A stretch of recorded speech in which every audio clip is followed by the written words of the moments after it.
दोस्तों नमस्कार। दोस्तों आज मैंने जो टॉपिक लिया है वो लिया है चंद्रमा के ऊपर। कुंडली में चंद्रमा की युति जब पापी ग्रहों के साथ होती है तो उसके हमें क्या असर मिलते हैं और उस युति का हमारे जीवन के ऊपर क्या असर पड़ता है। क्योंकि दोस्तों चंद्रमा एक ऐसा ग्रह बोला गया है कि जिसकी किसी भी ग्रह के साथ दुश्मनी नहीं होती, पर जब ये अपने दुश्मन ग्रहों के साथ या पापी टोलों के साथ युति बनाता है तो खुद कहीं ना कहीं पीड़ित हो जाता है। दोस्तों पूरी कुंडली में खाना नंबर 4 जो होता है दोस्तों, आपकी कुंडली की बुनियाद जो है आपका घर ही होता है।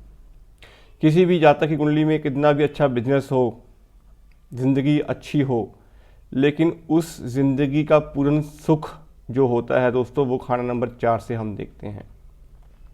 अगर आपके घर में क्लेश है, लड़ाई झगड़े हैं, प्रॉपर्टियों के विवाद हैं और कहीं ना कहीं मन जो है वो पीड़ित है, पैसा कमा रहे हो लेकिन मन पीड़ित है, इन सब कंडीशंस में दोस्तों चंद्रमा का रोल बड़ा इम्पोर्टेंट होता है। हमारी एकेडमिक शिक्षा जो होती है, बच्चों की शिक्षा जो होती है दोस्तों, वो भी कहीं ना कहीं हम चंद्रमा से देखते हैं। अगर इंसान का मन अच्छा होगा, मन संतुलित होगा, मेंटल और कहीं ना कहीं मन की जो स्टेबिलिटी है कुंडली में होगी, तो जातक जो होता है दोस्तों बड़ी बड़ी हर्डल्स में से निकल जाता है।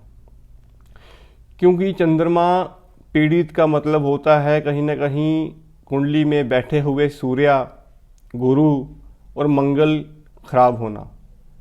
अगर इंसान का मन खराब हुआ दोस्तों तो उसके वजह से सूर्य जो आत्मविश्वास है आपका वो भी ख़त्म, मंगल जो ताकत है वो भी ख़त्म, और गुरु कहीं ना कहीं ज्ञान होने के बावजूद भी वैसे संस्कार ना मिल पाना चंद्रमा की नेगेटिविटी के कारण ही होता है। दोस्तों अब हम बात इस टॉपिक के ऊपर करेंगे कि चंद्रमा जब शनि, राहु, केतु, शुक्र, बुध इन ग्रहों के साथ युति या समावेश में होते हैं या दृष्टि संबंध होता है तो क्या फल मिलेंगे। दोस्तों अगर आप इस चैनल के ऊपर नए हैं तो चैनल को आप जरूर सब्सक्राइब कर लें। तो दोस्तों शुरू करते हैं चंद्रमा की युति केतु के साथ।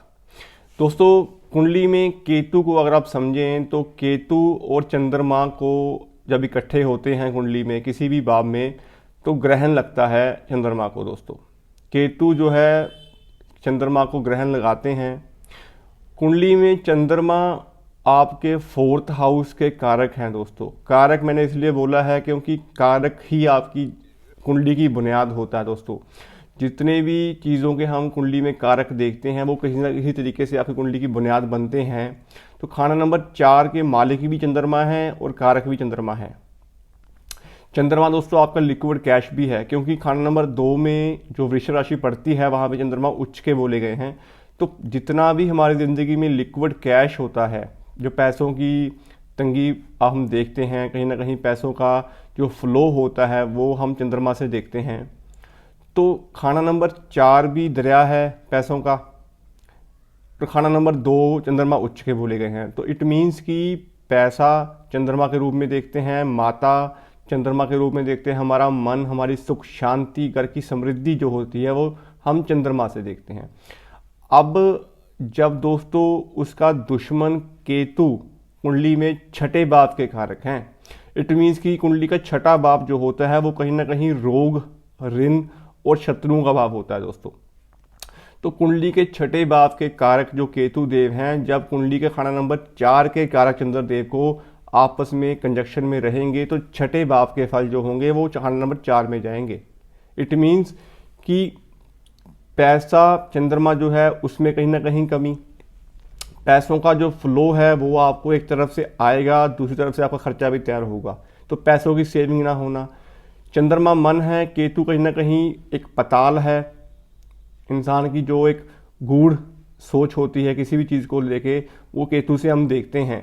तो इंसान का जो मन होगा वो कहीं ना कहीं छोटी छोटी बातों को लेके काफ़ी गहराई तक उस चीज़ के बारे में सोचना और वहाँ से एक डर का वहम पैदा हो जाना चंद्र केतु की निशानी है। चंद्रमा आपकी माता है, केतु कहीं ना कहीं पैर है, तो इट मीन्स कि माता के घुटनों में दर्द, समस्याएं जो हैं वो रहती हैं। और खुद इंसान जो होता है दोस्तों, कहीं ना कहीं मेंटल और जो मन की जो स्टेबिलिटी होती है पूरी ताउम्र, केतु का अरसा जो होता है वो 48 ईयर्स तक होता है। तो चंद्रमा स्टार्टिंग होती है 24 ईयर्स से, मीन्स 24 से लेके 48 ईयर्स का जो स्पैम होगा, इस बीच में चंद्र केतु का ग्रहण पूर्ण रूप से आपकी कुंडली के ऊपर असर करेगा। माता को कष्ट, शिक्षा में रुकावट, मन का ना लगना, मन में भटकाव, फालतू के ख्याल और डर वहम जो चीज़ें होती हैं, किसी का किया कराया या जादू टोना, जो इन चीज़ों के ऊपर बिलीव करते हैं, तो उस चीज़ में जो ग्रहण होता है चंद्र केतु का वो पूर्ण अपना असर रखता है। तो इस युति में दोस्तों कहीं ना कहीं नाभि से नीचे की जो रोग होते हैं वो सब केतु की कैटेगरी में आते हैं। तो घुटनों में दर्द, कहीं ना कहीं आपको अंदरूनी तौर पे समस्याएं जो हैं वो देखने को मिलती हैं। तो चंद्र और केतु की युति में इंसान जो होता है वो कहीं ना कहीं मेंटल स्टेबिलिटी नहीं ले पाता। एग्जाम्पल के तौर पे दोस्तों, चंद्रमा को हम दूध बोलते हैं और केतु जो है वो है खटाई, खट्टापन जो होता है वो केतु के स्वरूप आता है। तो दूध में दोस्तों जब हम नींबू का निचोड़ेंगे, नींबू डालेंगे, तो दूध वहाँ पे फट जाएगा, मीन्स कि चंद्रमा का वहाँ पे नाश हो गया। अब हम चंद्रमा को कुंडली में भी नेगेटिव कर रहे हैं, केतु को बलवान कर रहे हैं, तो इस युति से आपको नुकसान देखने को मिलेंगे। यहाँ पे आपने केतु को जो है वो कंट्रोल करना है, चंद्रमा को पावर देनी है। तो इस युति को आप जरूर समझें। जितने भी रोग, ऋण, शत्रु, कर्जा, इन चीज़ों के ऊपर इंसान गिर जाता है कहीं ना कहीं तरीके से, तो चंद्र केतु युति वाले इंसान जो होते हैं वो इस चीज़ को फेस करते हैं। दोस्तों चंद्र और शनि की अगर हम बात करें तो चंद्रमा और शनि जो हैं ये अंधा घोड़ा बोला गया है, क्योंकि शनि जो है वो अंधकार के मालिक है। पूरी कुंडली में 10th हाउस और 11th हाउस जो है वो उसकी राशि है। मैं राशि की बात नहीं करूंगा, लेकिन मैं कारक भाव की बात करूंगा। मीन्स की कुंडली का जो अष्टम भाव होता है दोस्तों, उसके कारक जो हैं वो शनिदेव बोले गए हैं। अष्टम भाव जो है वो शमशान का भाव है, शनि अंधकार के मालिक हैं। खाना नंबर 4 चंद्रदेव का है, वो मन के मालिक हैं। तो मन के ऊपर अंधकार का बैठ जाना, चंद्र शनि की युति वाले जो है वो डायरेक्शन लेस इंसान होते हैं। इस युति में इंसान को जो होता है ये पता नहीं होता कि उसने करना क्या है, डायरेक्शन नहीं मिलती, काम काज जो होते हैं काफ़ी बार चेंज करते हैं, और कहीं ना कहीं अंदरूनी सोच, नेगेटिविटी, ख्याल जो होते हैं ऐसे जब तक फेस करता है। शराब की लत अगर लग जाए तो वो छोड़ नहीं पाते, किसी भी नशे की तरफ जो होते हैं वो अट्रैक्ट हो जाते हैं। और सबसे ज़रूरी चीज़, अपने मन के भेद जो होते हैं ऐसे जातक बिल्कुल किसी को नहीं देते, क्योंकि मन जो है वो अंधकार में है, डरा हुआ मन है ऐसे जातक का। छोटी छोटी बातों को अपने मन में बिठा लेना और उस बातों को अपने मन में बिठा के उस चीज़ों के बारे में सोचना शुरू कर देना, और वहाँ से कुछ नहीं मिलना, कुछ नहीं है, लेकिन वहाँ से एक डर का, वहम का चीज़ का पैदा हो जाना, चंद्र और शनि की युति है। क्योंकि चंद्रमा मन है, शनि अंधकार है, और कहीं ना कहीं चंद्रमा को ही शनि के स्वरूप जो साढ़सती लगती है, जो डैया लगता है, वो चंद्र शनि का मेल ही होता है। ऐसे जातक के जो घर होते हैं दोस्तों, साढ़सती हो या डैया हो, तो इस दौरान जो होते हैं मकान जो है वो बिक जाते हैं। मकान में किसी न किसी तरीके से सीलन आ जाना, बीमारियों का घेरा जो है घर में हो जाना, या किसी न किसी तरीके से ज़िंदगी स्मूथ चल भी रही होगी तो उस चीज़ में भटकाव आ जाना, पैसों की सारी उम्र जो है वो जमा ना हो पाना, बरकती ना हो पाना, कर्जा ऊपर से बढ़ जाना। अगर आपने अपने मकान के ऊपर लोन ले रखा हो, चंद्र शनि की युति हो, तो ब्याज के ऊपर ब्याज पड़ते रहना, मकान तक बिक जाना, चंद्र शनि की युति है। घर में सांपों का निकल जाना, ये सब चीज़ें जो होती हैं चंद्र शनि की युति हैं। और ऐसे जातक जो होते हैं दोस्तों, दूध पीने के बड़े शौकीन होते हैं, रात को दूध का सेवन करना, जातक पीने के शौकीन होते हैं। तो इस चीज़ों को आप दूर करें। चंद्रमा को आपने पावर देनी है, शनि को आपने बढ़ावा नहीं देना है, क्योंकि रात का जो अरसा होता है दोस्तों वो शनि के अंडर चलता है, वो चंद्रमा दूध है। तो इस पीरियड में अगर आप दूध का सेवन करते हैं रात के टाइम पे, और आपकी कुंडली में चंद्रमा और शनि का मेल है, तो कहीं ना कहीं मन जो होगा वो परेशान रहेगा, घर में कलेश, चिड़चिड़ापन जो है वो रहना शुरू हो जाता है दोस्तों। और पेट की समस्याएं जो हैं ऐसे जातकों को लगी रहती हैं। तो ओवरऑल इस युति वाले को किसी भी तरीके से नशे की तरफ नहीं जाना चाहिए, नॉनवेज ड्रिंक का परहेज रखना चाहिए, क्योंकि मन आपका कमज़ोर है। तो मन अगर कमज़ोर होगा, मन पीड़ित होगा शनि के अंधकार के कारण, तो आपके जो डिसीजन होंगे वो भी बड़े गलत होंगे। ओवरऑल ऐसे जातक नरम दिल के भी होते हैं, इमोशनल होकर कोई ना कोई डिसीजन ले लेते हैं, लेकिन उस डिसीजन का नुकसान जो होता है उनको बाद में पता लगता है दोस्तों। चिड़चिड़ापन, छोटी छोटी बातों के ऊपर रिएक्ट कर देना चंद्र शनि की मेल की युति के कारण ही होता है दोस्तों। तो इस युति को भी आप समझें। चंद्रमा राहु की बात करें दोस्तों, तो चंद्रमा राहु, जैसे कि हमें पता है दोस्तों, राहु कुंडली के 12वें भाव के कारक हैं, चंद्रमा खान नंबर 4 के कारक हैं। चंद्रमा मन है, राहु धुआं है दोस्तों। तो मन का धुआं का जब आप आपस में कॉम्बिनेशन करोगे तो चंद्रमा राहु की युति में वैसे भी बुध कुंडली में खराब असर देते हैं। तो ख्याली पका जो है, बातों का कोई मतलब ही नहीं निकलता दोस्तों, पर ख्याली पका दिमाग में चलते रहते हैं, बेतुके बयान, बेतुकी बातें, किसी को बेतुकी सलाहें। चंद्र राहु का मेल है दोस्तों। ओवरऑल चंद्रमा के साथ जब भी राहु और केतु बैठते हैं दोस्तों तो कुंडली धर्मी भी बन जाती है, लेकिन उस चीज़ों में कुंडली के भावानुसार कंडीशंस भी बनती हैं, तो इस चीज़ को आप जरूर समझें। तो राहु चंद्रमा के मेल में हमेशा आपको अपने दिमाग के ऊपर संयम रखना चाहिए, जुबान का चस्के से बचना चाहिए, अपने इन लॉज के साथ बना के रखनी चाहिए, और अपने घर में जितनी भी आपकी इलेक्ट्रॉनिक्स की आइटम्स हैं दोस्तों, वो अगर ख़राब हो रही हों तो उसको आप ठीक जरूर कराएं। और अपने घर में हरा और नीला रंग बिल्कुल ना करें, स्पेशली अपने बाथरूम में, और कच्चे दूध से स्नान करें, तो कुछ हद तक आपको अच्छे परिणाम मिल सकते हैं दोस्तों। चंद्रमा शुक्र की अगर हम बात करें दोस्तों, तो चंद्रमा शुक्र की युति अगर हम देखें तो आपस में ये दोनों ग्रह जो है दोस्तों स्त्री ग्रह हैं, और आपस में ये दोनों ग्रह दुश्मनी भी रखते हैं। चंद्रमा, जैसा कि हमें पता है दोस्तों, दूध है और शुक्र दही है। तो अगर दूसरे तरीके से हम समझें, अगर आपने मार्केट में कोई भी चीज़ परचेज़ की, आपने गाड़ी खरीदी दोस्तों कोई ना कोई, तो गाड़ी जब आपने खरीदी तो वो आपका शुक्र हुआ दोस्तों, आपने किसी चीज़ का भोग किया।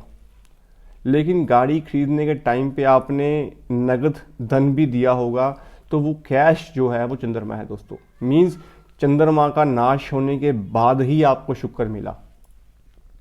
तो इट मीन्स कि आपको अपनी कुंडली के अनुसार चंद्रमा और शुक्र की युति में चंद्रमा को अच्छा रखना बड़ा जरूरी है। जब चंद्रमा का नाश होता है शुक्र तभी मिलता है दोस्तों। वैसे भी इस युति में दोस्तों सास बहू का झगड़ा भी बोला गया है, क्योंकि दोनों स्त्री ग्रह हैं। लेकिन चंद्रमा को यहाँ पे आपने अच्छा रखना है, शुक्र को ज़्यादा एक्टिव भी नहीं मोड में करना है, अपने करैक्टर को ठीक रखना है, संयम के रूप में चलना है, नशे की तरफ नहीं जाना है, क्योंकि ऐसा जातक भोग करने के लिए, किसी भी चीज़ को हासिल करने के लिए काफ़ी हद तक चला जाता है, क्योंकि उसके ऊपर मन के ऊपर कंट्रोल नहीं होता, और बाद में वो स्वरूप जो होता है वो कर्जे के रूप में इंसान को मिलता है। तो भोग तो मिल जाएगा, लेकिन जब सुख की बात करेंगे तो सुख नहीं मिल पाएगा दोस्तों। तो इस युति को भी आप जरूर समझें दोस्तों। चंद्रमा और बुध की अगर हम बात करते हैं, तो चंद्रमा बुध में, बुध बुद्धि है, चंद्रमा मन है। तो बुद्धि का सबसे बड़ा दुश्मन जो है वो चंद्रमा है दोस्तों। मीन्स कि आपका मन है। अगर आपकी बुद्धि ठीक है, मन अच्छा है, तो आप बड़ी से बड़ी समस्या से निकल जाएंगे। लेकिन बुद्धि और मन के बीच में जो एक थिक लाइन होती है दोस्तों, उस चीज़ को आप जरूर समझें, क्योंकि चंद्रमा दूध है, बुध फिटकरी है दोस्तों। जब दूध में हम फिटकरी डालेंगे तो दूध का नाश होगा। तो इसलिए दोस्तों ऐसा जातक बिजनेस करता है, अच्छे खासे पैसे भी कमाता है, मेंटली स्टेबिलिटी भी ऐसे जातक के पास होती है, अच्छा ज्ञानवान दाता भी होता है, लेकिन मन से पीड़ित रहता है दोस्तों, मन परेशान रहता है उसका, क्योंकि बुद्धि का हैवीनेस चंद्रमा के ऊपर असर पड़ता है। तो इस युति को आप अच्छी तरीके से समझें, बुध को अच्छा रखें, चंद्रमा को पावर देते रहें, तो ये युति आपको अच्छे फल दे सकती है। तो दोस्तों ये कुछ युतियाँ थी जो मैंने अभी बात की हैं आपके साथ, राहु केतु शनि बुध और शुक्र के बारे में, सूर्य मंगल और गुरु की युति के बारे में हम अगली वीडियो में बात करेंगे। तो ओवरऑल इन युतियों के बारे में समझें। चंद्रमा जब भी इन ग्रहों के साथ बैठेंगे, या चंद्रमा के खाना नंबर 4 जो उसके पक्के घर हैं चंद्रमा का, उस घर में आके केतु दे बैठेंगे, शनि दे बैठेंगे, राहु दे बैठेंगे, जब शुक्र दे बैठेंगे, जब बुध दे बैठेंगे, तो चंद्रमा कुंडली में कहीं पे भी होगा, वहाँ पे आप उस चीज़ का इलाज करना जरूरी है। क्योंकि जब किसी घर में उसके दुश्मन ग्रह आके बैठेंगे तो उस घर के मालिक को अच्छा रखना बड़ा जरूरी है दोस्तों। तो इस चीज़ को आप जरूर समझें। ओवरऑल चंद्रमा को हमेशा अच्छा रखने के लिए दोस्तों अपने मन के ऊपर कंट्रोल रखें, माता की सेवा करें, माता से आशीर्वाद लेते रहें, और अपने अंदर ईगो, मैं की जो भावना होती है वो कभी ना लेके आएं। क्योंकि कुंडली के अनुसार चंद्रमा जब भी कुंडली में खराब होते हैं दोस्तों, तो उस चंद्रमा का फल जो होगा वो सूर्य, बृहस्पति और मंगल के ऊपर आएगा। तो ये तीनों ग्रह कहीं ना कहीं नेगेटिव असर देना शुरू कर देते हैं। तो दोस्तों उम्मीद करता हूँ आपको ये छोटी सी वीडियो अच्छी लगी होगी। वैसे दोस्तों वीडियो थोड़ी सी बड़ी बन गई है, लेकिन स्टिल फिर भी मैं यही कहूँगा कि इस युति को आप ज़रूर समझें और इसके परिणाम के बारे में आप ज़रूर जानें। अपनी कुंडली में ज़रूर देखें चंद्रमा की पोजीशन कैसी है, उसके भाव अनुसार उपाय करें तो आपको अच्छे परिणाम मिलते रहेंगे दोस्तों। तो दोस्तों ऐसी ही और वीडियोस हम इस चैनल के ऊपर अपलोड करते रहेंगे। आने वाली सीरीज़ में हम बात करेंगे बुध खाना नंबर 11 के बारे में। अगर आप इस चैनल के ऊपर नए हैं तो चैनल को आप ज़रूर सब्सक्राइब कर लें, इस चैनल को ज़रूर सपोर्ट करें दोस्तों। तो आज के लिए दोस्तों इतना ही। धन्यवाद दोस्तों।